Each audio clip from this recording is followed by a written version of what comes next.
This is the story of a man named Stanley. Stanley worked for a company in a big building where he was employee number 427. Employee number 427's job was simple. He sat at his desk in room 427 and he pushed buttons on a keyboard. Orders came to him through a monitor on his desk, telling him what buttons to push, how long to push them, and in what order.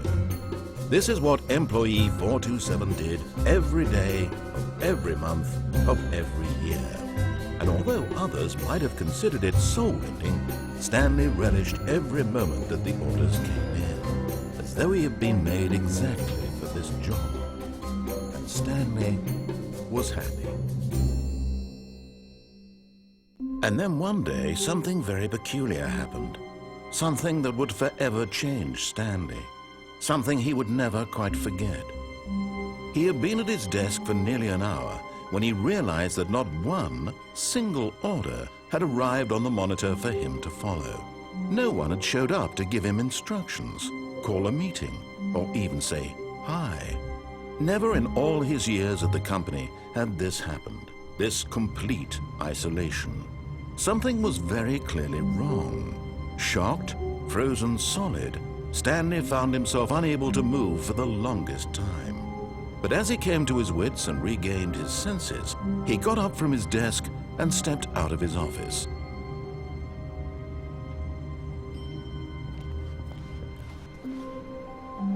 All of his co-workers were gone. What could it mean? Stanley decided to go to the meeting room. Perhaps he had simply missed a memo.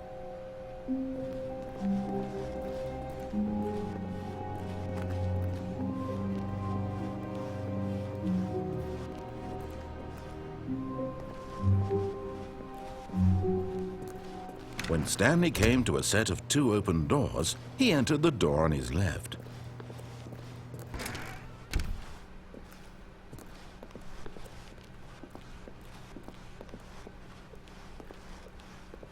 Yet there was not a single person here either.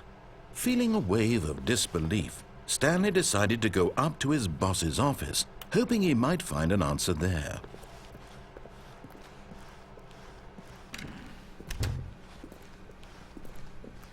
Coming to a staircase, Stanley walked upstairs to his boss's office.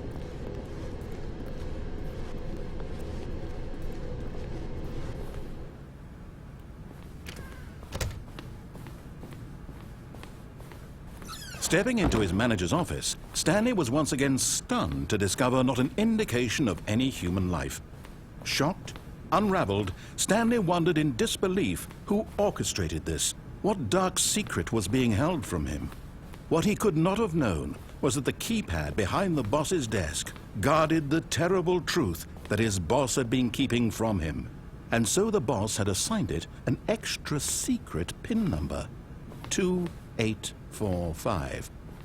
But of course, Stanley couldn't possibly have known this. Yet incredibly, by simply pushing random buttons on the keypad, Stanley happened to input the correct code by sheer luck. Amazing. He stepped into the newly opened passageway.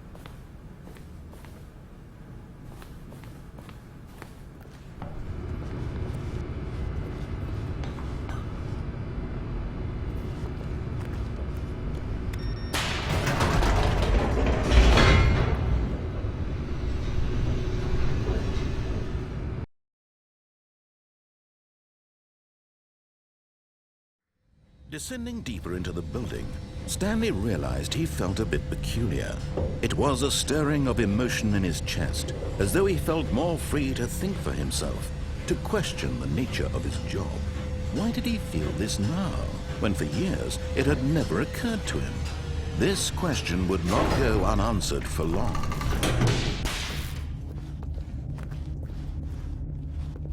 Stanley walked straight ahead through the large door that read Mind Control Facility.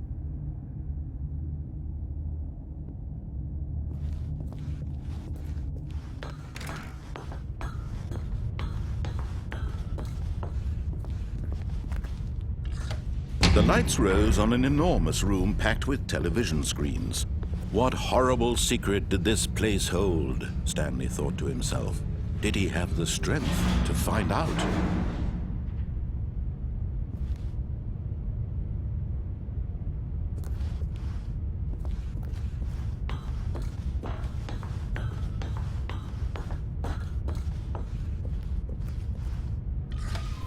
Now the monitors jumped to life, their true nature revealed.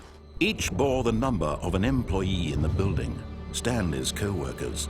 The lives of so many individuals reduced to images on a screen, and Stanley, one of them, eternally monitored in this place where freedom meant nothing.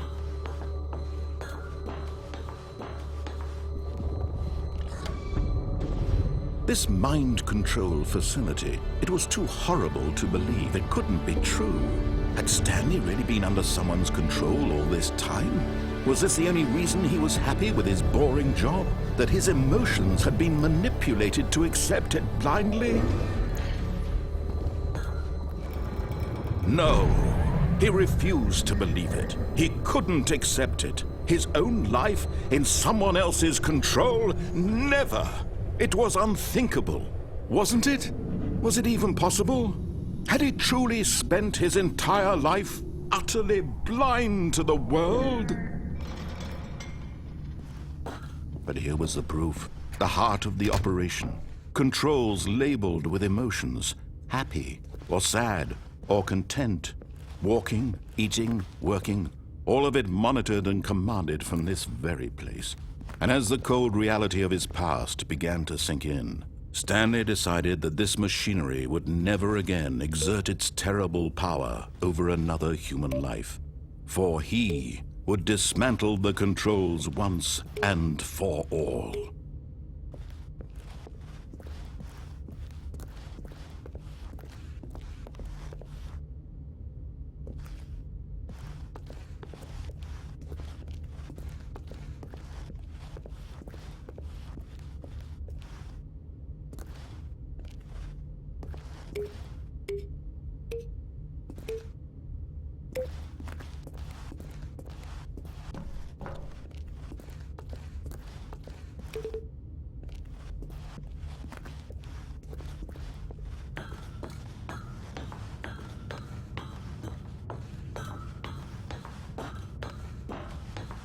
And when at last he found the source of the room's power, he knew it was his duty, his obligation, to put an end to this horrible place and to everything it stood for.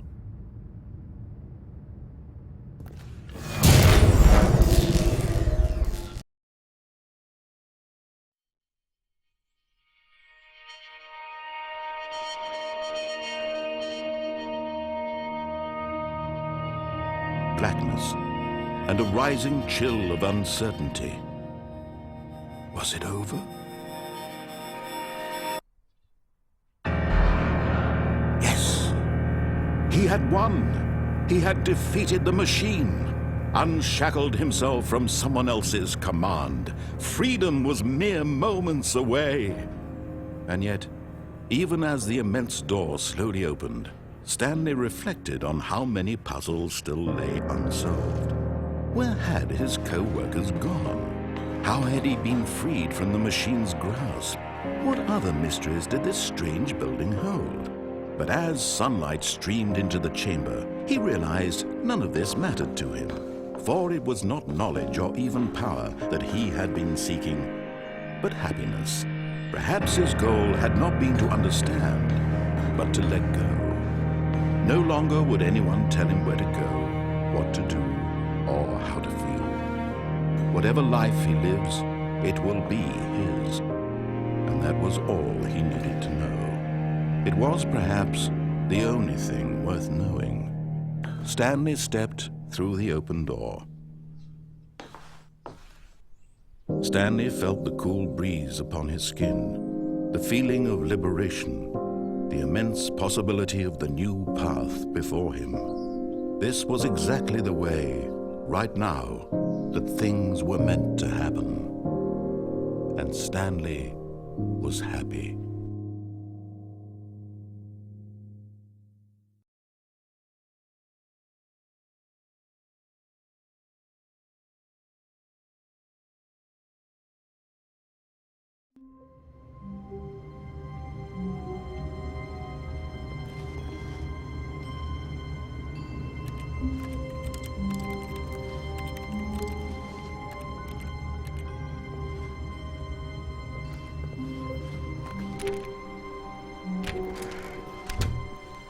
All of his co-workers were gone. What could it mean? Stanley decided to go to the meeting room. Perhaps he had simply missed a memo.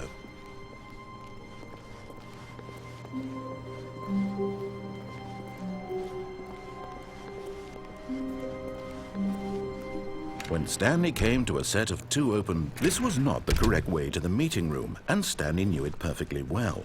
Perhaps he wanted to stop by the employee lounge first, just to admire it. Ah, yes, truly a room worth admiring. It had really been worth the detour after all, just to spend a few moments here in this immaculate, beautifully constructed room. But eager to get back to business, Stanley took the first open door on his left.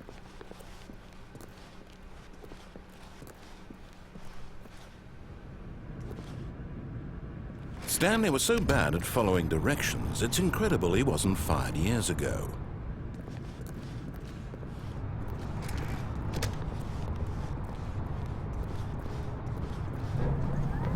Look, Stanley, I think perhaps we've gotten off on the wrong foot here.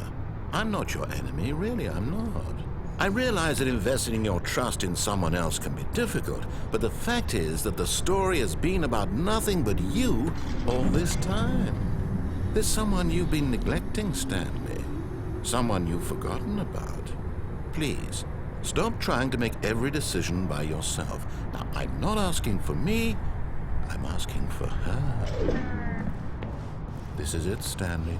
Your chance to redeem yourself, to put your work aside, to let her back into your life.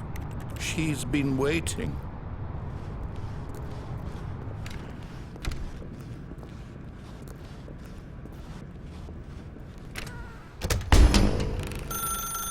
That's her, Stanley. You need to be the one to do this, to reach out to her. If you can truly place your faith in another, then pick up the phone.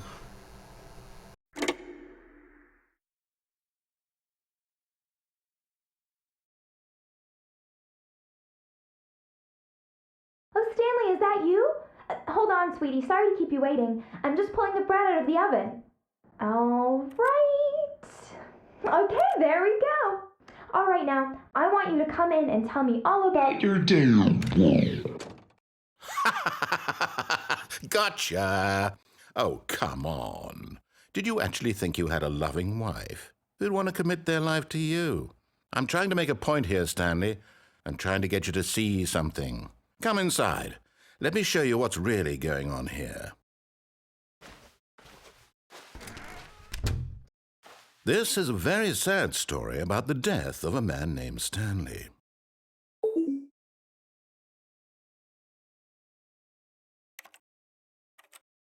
Stanley is quite a boring fellow. He has a job that demands nothing of him, and every button that he pushes is a reminder of the inconsequential nature of his existence.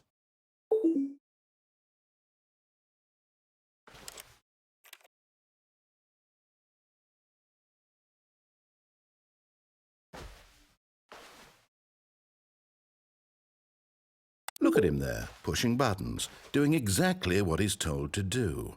Now he's pushing a button. Now he's eating lunch. Now he's going home. Now he's coming back to work. One might even feel sorry for him, except that he's chosen this life. But in his mind, in his mind he can go on fantastic adventures.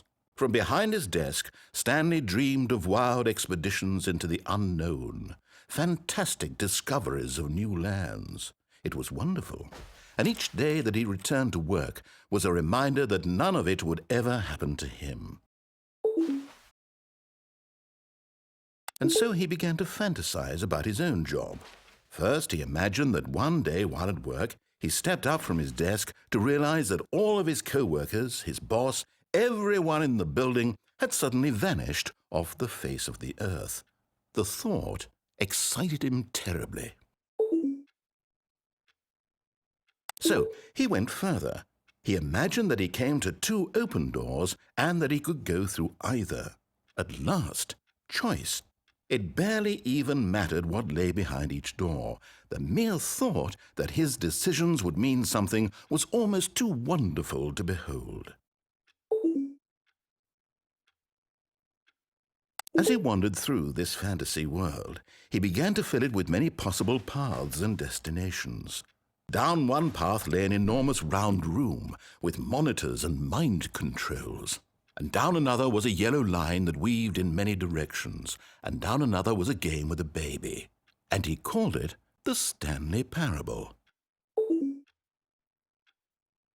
It was such a wonderful fantasy, and so in his head he relived it again, and then again, and again, over and over, wishing beyond hope that it would never end, that he might always feel this free. Surely there's an answer down some new path, mustn't there be? Perhaps if he played just one more time. But there is no answer. How could there possibly be? In reality, all he's doing is pushing the same buttons he always has. Nothing has changed. The longer he spends here, the more invested he gets, the more he forgets which life is the real one. And I'm trying to tell him this, that in this world he can never be anything but an observer, that as long as he remains here, he's slowly killing himself. But he won't listen to me. He won't stop. Here, watch this. Stanley, the next time the screen asks you to push a button, do not do it.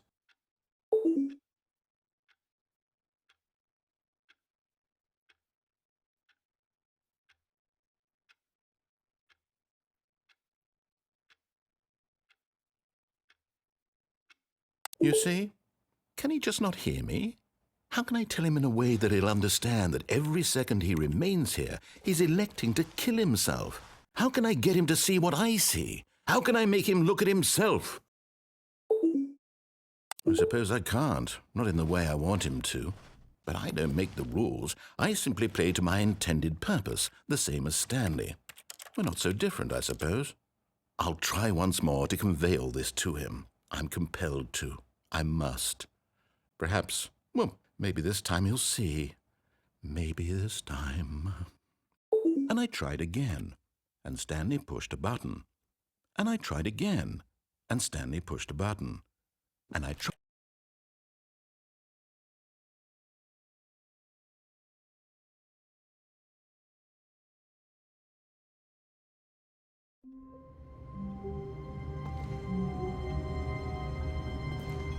All of his co-workers were gone. What could it mean? Stanley decided to go to the meeting room. Perhaps he had simply missed a memo. When Stanley came to a set of 2 open doors, he entered the door on his left. This was not the correct way to the meeting room, and Stanley knew it perfectly well. Perhaps he wanted to stop by the employee lounge first, just to admire it. Wow, yes, this room. What a beautiful room. What a gorgeous, gorgeous room. Thank goodness Stanley had taken this detour on his way to the meeting room. Life without having experience, but eager to get back to business, Stanley took the first open door on his left.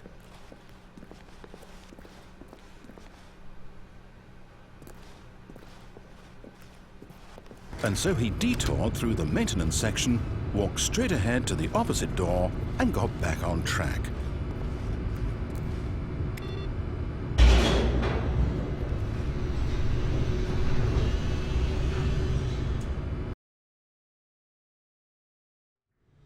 But Stanley didn't want to go back to the office. He wanted to wander about and get even further off track. So now in order to get back, he needed to go,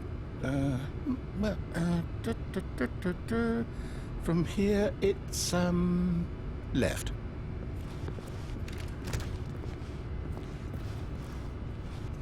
Oh, no, it's to the right, my mistake. No, not the right. Why would I have ever said it was to the right? What was I thinking? It's clearly... Oh dear, would you hold on for a minute, please? Now, let's see. We went down right, left, down, left, right.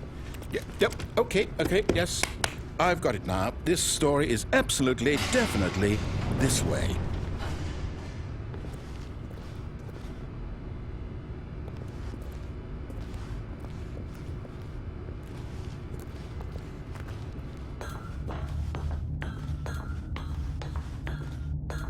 No. This isn't right at all. You're not supposed to be here yet. This is all a spoiler. Quick, Stanley, close your eyes. Okay. We just have to get back to, oh, who am I kidding? It's all rubbish now. The whole story completely unusable. How about, rather than waste my time trying to salvage this nonsense, we'll just restart the game from the beginning. And this time, suppose we don't wander so far off track, Okay, from the top.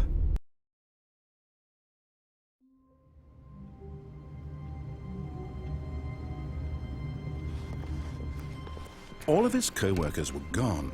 What could it mean? Stanley decided to go to the meeting room. Perhaps he had simply missed a memo.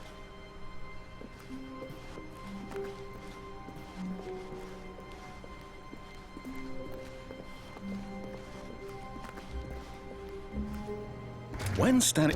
Wait, what? No, I restarted. I swear I definitely restarted the game over, completely fresh. Everything should be... Or did something change? Stanley, did you change anything when we were back in that room with all the monitors? Did you move the story somewhere or... Hold on. Why am I asking you? I'm the one who wrote the story. It was right here just a minute ago. I know for sure that it's here somewhere. Okay, then. It's an adventure. Come, Stanley. Let's find the story.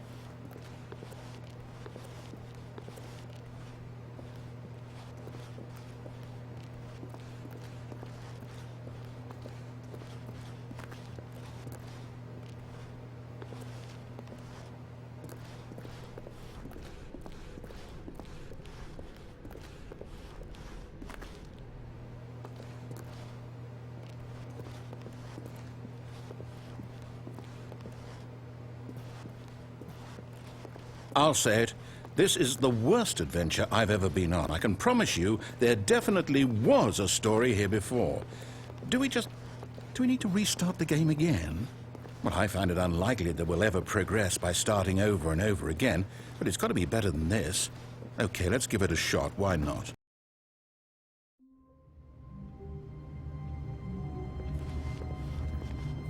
All of his co-workers were gone. What could it mean? Stanley decided to go to the meeting room. Perhaps he had simply missed a memo.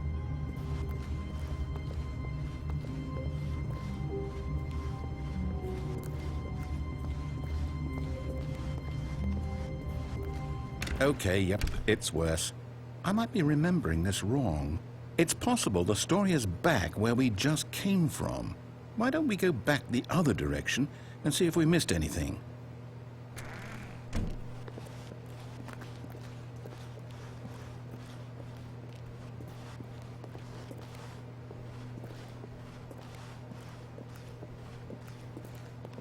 Aha! I knew we'd missed something. The story. Here it comes. No, wait, never mind. Not the story. Okay, let's head back the other way and retrace our steps.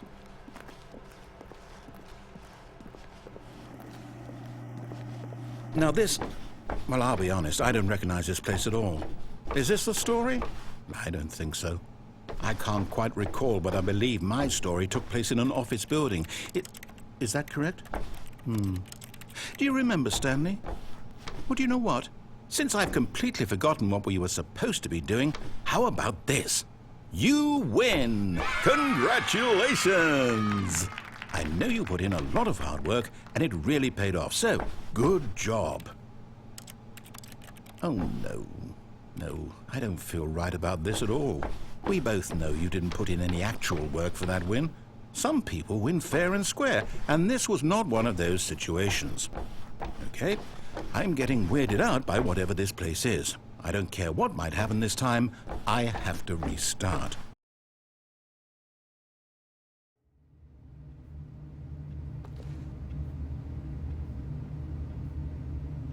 All right, I've got a solution. This time, to make sure we don't get lost, I've employed the help of the Stanley Parable Adventure Line.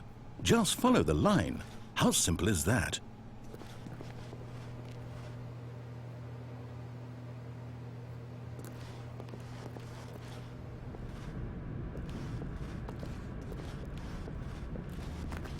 You see? The line knows where the story is. It's over in this direction. Onward, Stanley, to destiny. Though, here's a thought.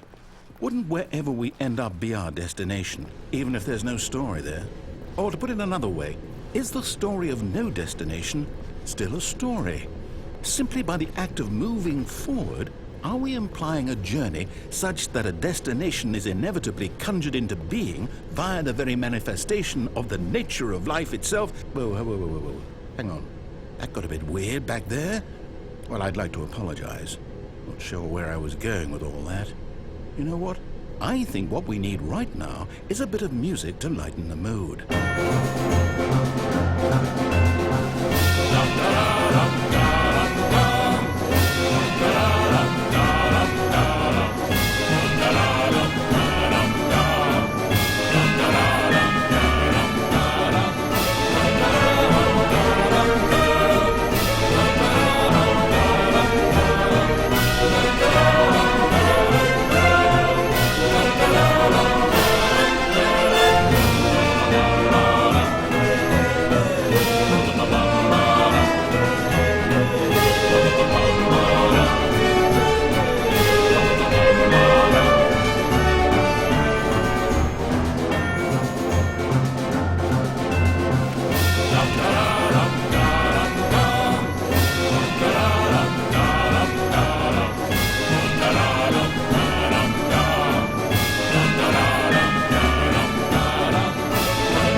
Cut the music, go back and look at that fern.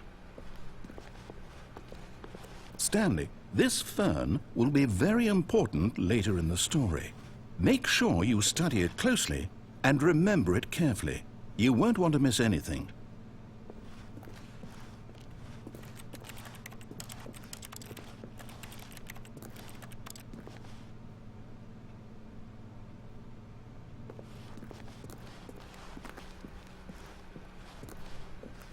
Wait, what? We're back at the office? No. Line, you do know we're looking for the Stanley Parable, right? The story? Is any of this ringing a bell? Oh, no, not again. Line, how could you have done this to us? And after we trusted you, after everything we've been through, you... Oh, I can't take this anymore. To hell with it. Restart.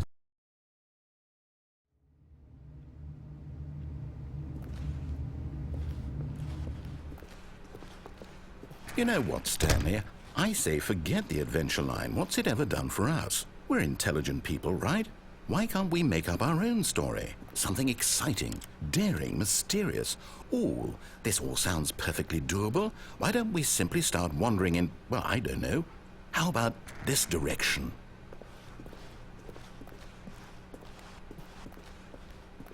Now, yes, this is exciting. Just me and Stanley forging a new path, a new story. Well, it could be anything. What do you want our story to be? Go wild. Use your imagination. Whatever it might be, Stanley, I'm ready for it. Oh, no, not you again. Stanley, I'd also like to veto the line from having any role in our awesome new story. No lines or monitor rooms. Just don't acknowledge it, and we should be fine.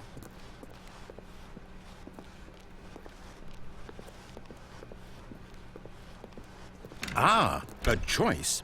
We get to make a decision. From here, the story is in our control. How important we mustn't squander the opportunity. In fact, I believe I need a minute to think here. Just walk in circles for a minute. Okay, so I know that each door has to lead somewhere, which means that somewhere, the place where we're trying to go, there must be a reverse door that leads here. And that in turn means that our destination corresponds with the counter-inverted reverse door's origin. So starting from the right, let us ask, Will taking the right door lead us to where we're going? And since the answer is clearly yes, then by all accounts, the door on the right is the correct one. Another victory for logic. Come, Stanley, our destiny awaits.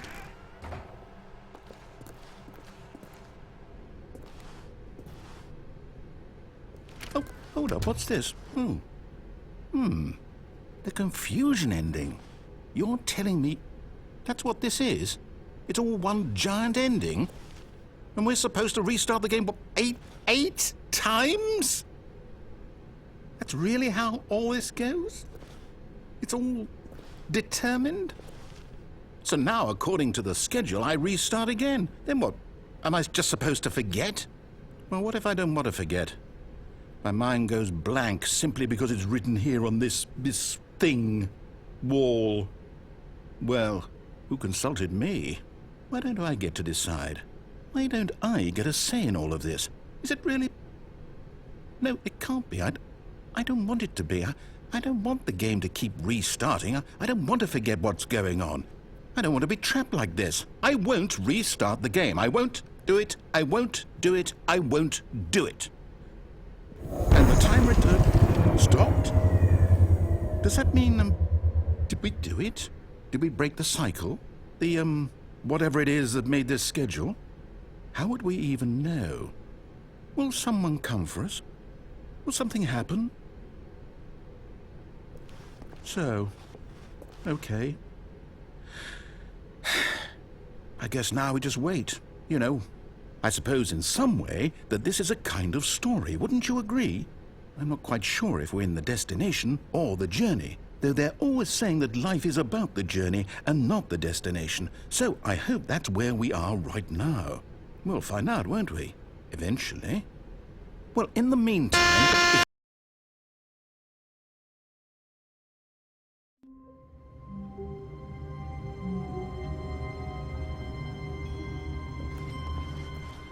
All of his co-workers were gone. What could it mean? Stanley decided to go to the meeting room. Perhaps he had simply missed a memo.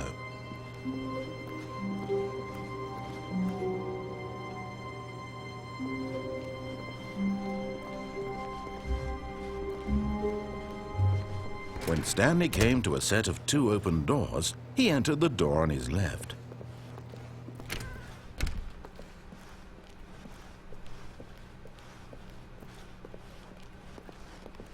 Yet there was not a single person here either. Feeling a wave of disbelief, Stanley decided to go up to his boss's office, hoping he might find an answer there. Coming to a staircase, Stanley walked upstairs to his boss's office.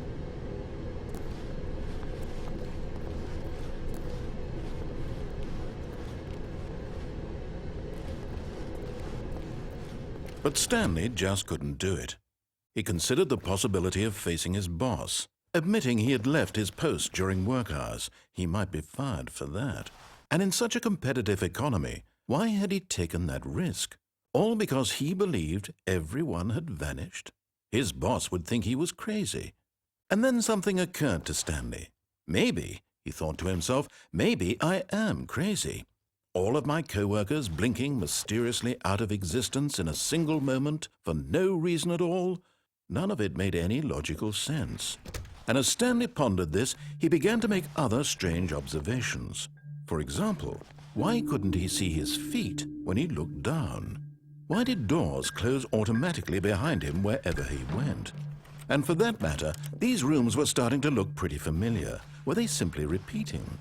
No, Stanley said to himself, this is all too strange. This can't be real. And at last, he came to the conclusion that had been on the tip of his tongue. He just hadn't found the words for it.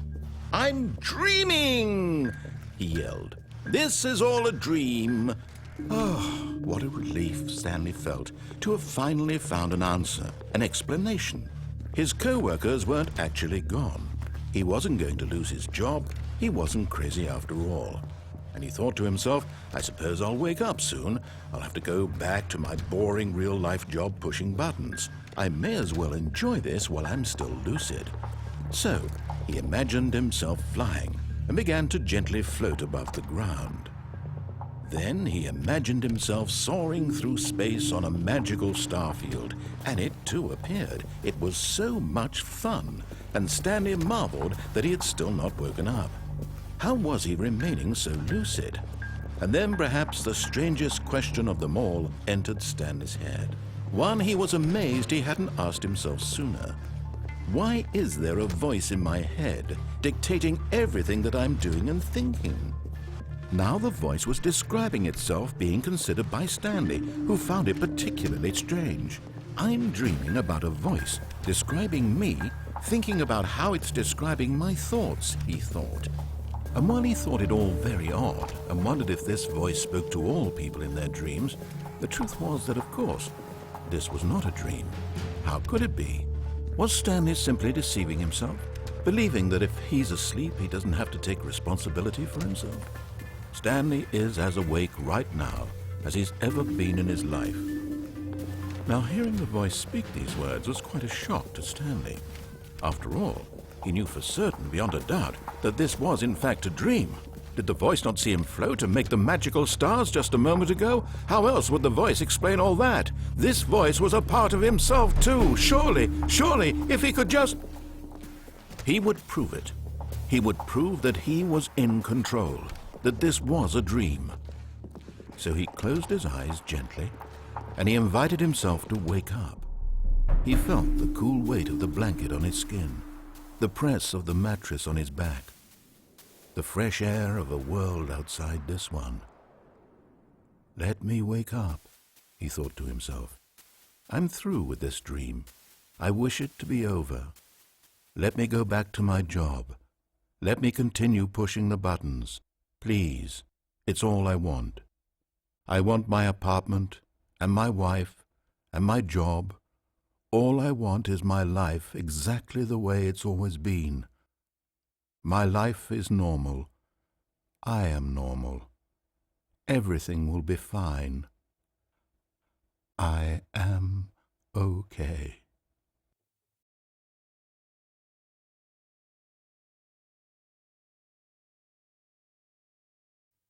Stanley began screaming. Please, someone, wake me up. My name is Stanley. I have a boss. I have an office. I am real. Please, just someone tell me I am real. I must be real. I must be. Can anyone hear my voice? Who am I? Who am I? And everything went black.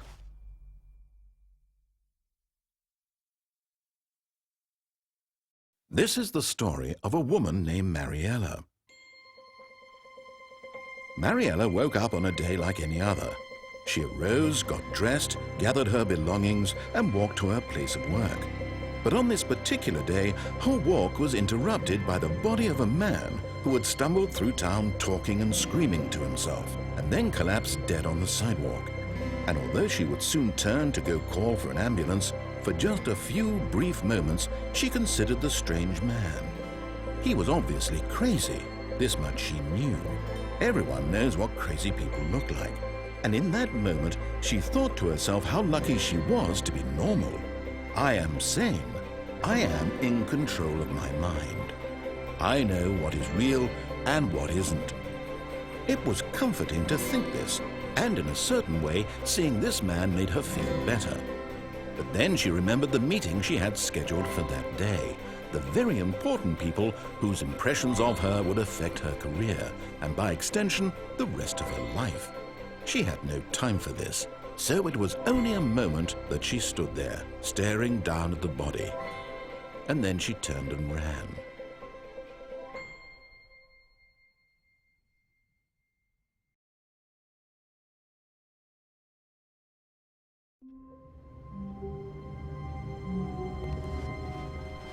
All of his co-workers were gone. What could it mean? Stanley decided to go to the meeting room. Perhaps he had simply missed a memo.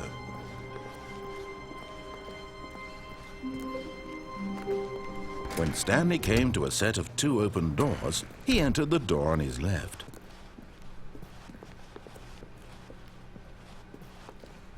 Yet there was not a single person here either. Feeling a wave of disbelief, Stanley decided to go up to his boss's office, hoping he might find an answer. Coming to a staircase, Stanley walked upstairs to his boss's office.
Stepping into his manager's office, Stanley was once again stunned to discover not an indication of any human life.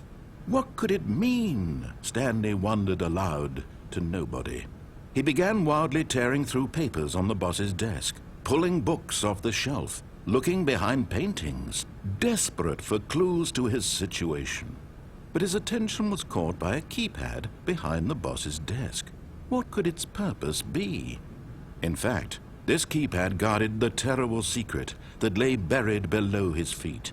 And so the boss had assigned it an extra secret PIN number, 2845. But of course, Stanley couldn't possibly have known this. Yet incredibly, by simply pushing random buttons on the keypad, Stanley happened to input the correct code by sheer luck. Amazing. He stepped into the newly opened passageway.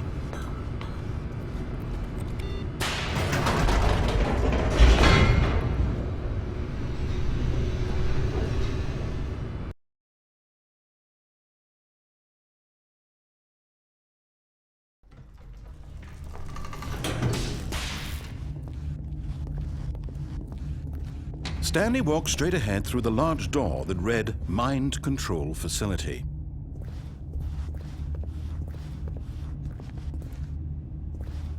Although this passageway had the word Escape written on it, the truth was that at the end of this hall, Stanley would meet his violent death.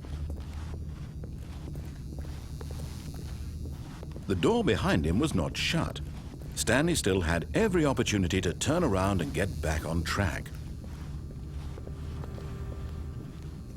At this point, Stanley was making a conscious, concerted effort to walk forward and willingly confront his death.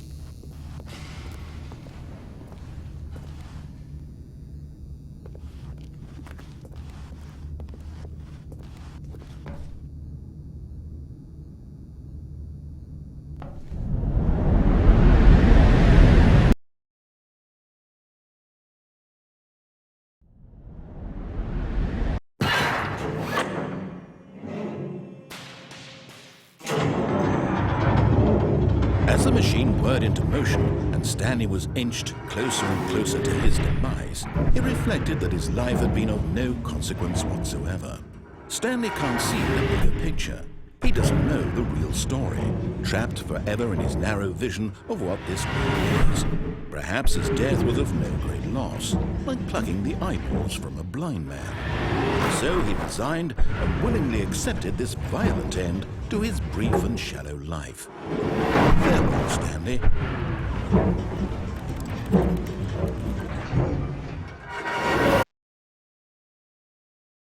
"Farewell, Stanley," cried the narrator, as Stanley was led helplessly into the enormous metal jaws.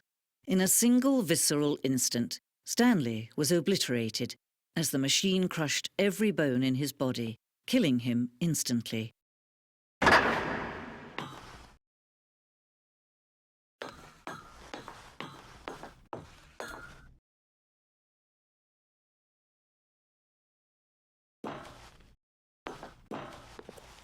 And yet it would be just a few minutes before Stanley would restart the game, back in his office, as alive as ever.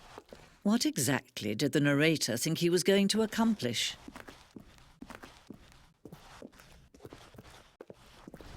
When every path you can walk has been created for you long in advance, death becomes meaningless, making life the same. Do you see now? Do you see that Stanley was already dead from the moment he hit start?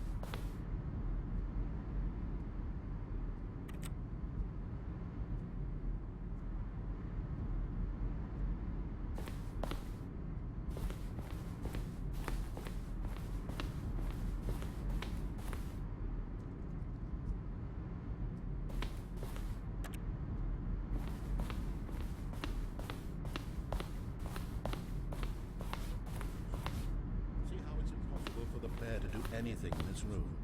Perfect example of poor level design. Textbook mistake. It's the kind of thing you pick up on intuitively if you had even the most fundamental understanding of good and bad game design. But of course, you being you will probably spend the next hour trying to solve it. Here, I'm just going to make this easy to end this injustice forever. Stanley walked through the green door. Oh, for crying. This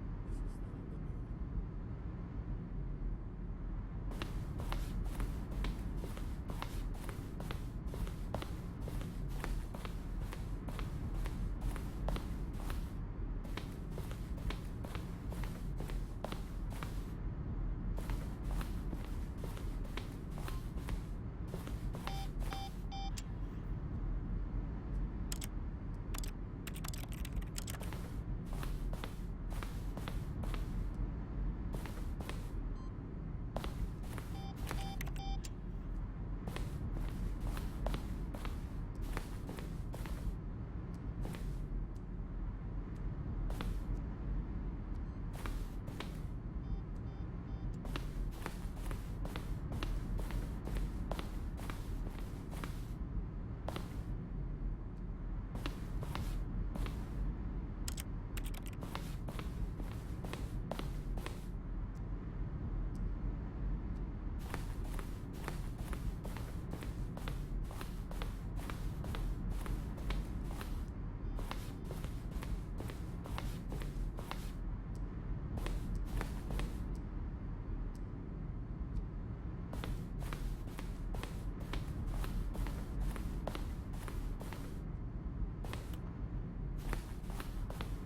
Oh, look at these two. How they wish to destroy one another.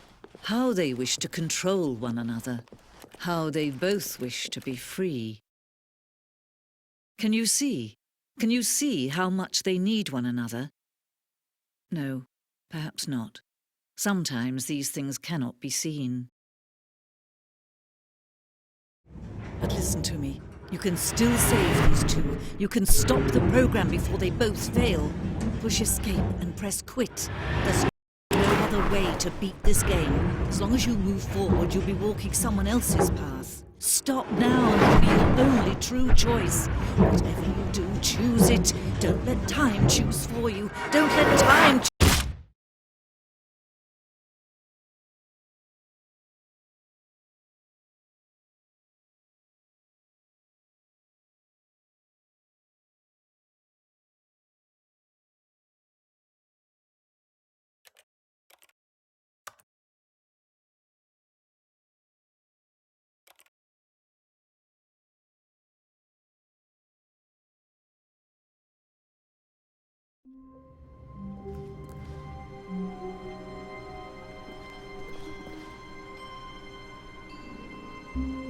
All of his co-workers were gone. What could it mean? Stanley decided to go to the meeting room. Perhaps he had simply missed a memo.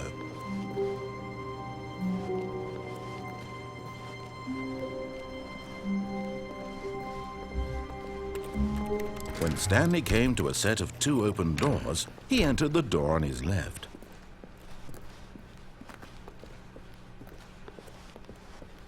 Yet there was not a single person here either. Feeling a wave of disbelief, Stanley decided to go up to his boss's office, hoping he might find an answer there. Coming to a staircase, Stanley walked upstairs to his boss's office.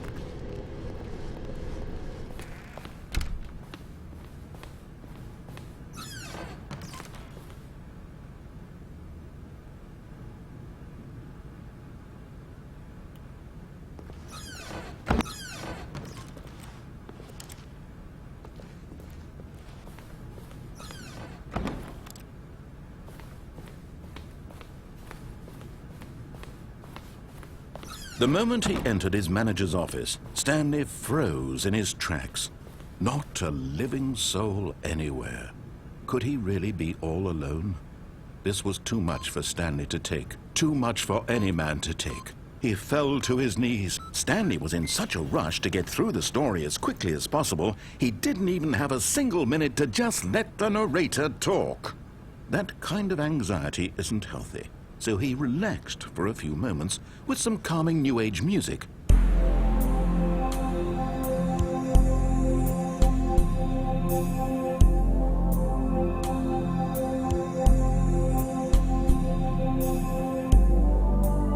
Feeling soothed and rejuvenated, Stanley calmly walked forward into the opened passageway.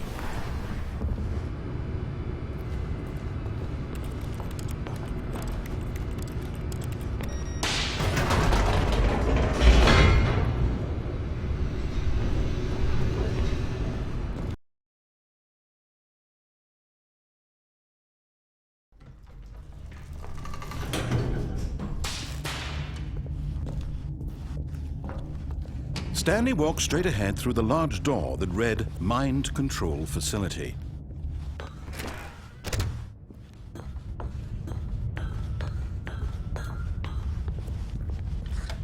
The lights rose on an enormous room packed with television screens.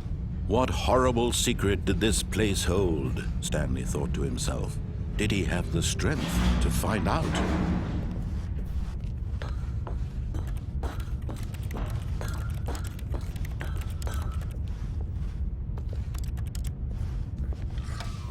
Now the monitors jumped to life, their true nature revealed.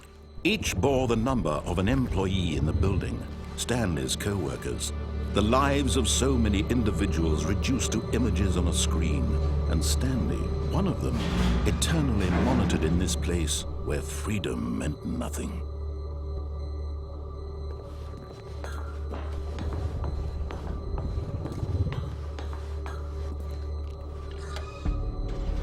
This mind control facility, it was too horrible to believe. It couldn't be true. Had Stanley really been under someone's control all this time? Was this the only reason he was happy with his boring job? That his emotions had been manipulated to accept it blindly? No, he refused to believe it. He couldn't accept it. His own life in someone else's control? Never! It was unthinkable, wasn't it? Was it even possible? Had he truly spent his entire life utterly blind to the world? But here was the proof. The heart of the operation. Controls labeled with emotions. Happy, or sad, or content. Walking, eating, working. All of it monitored and commanded from this very place. And as the cold reality of his past began to sink in, Stanley decided that this machinery would never again exert its terrible power over another human life. For he would dismantle the controls once and for all.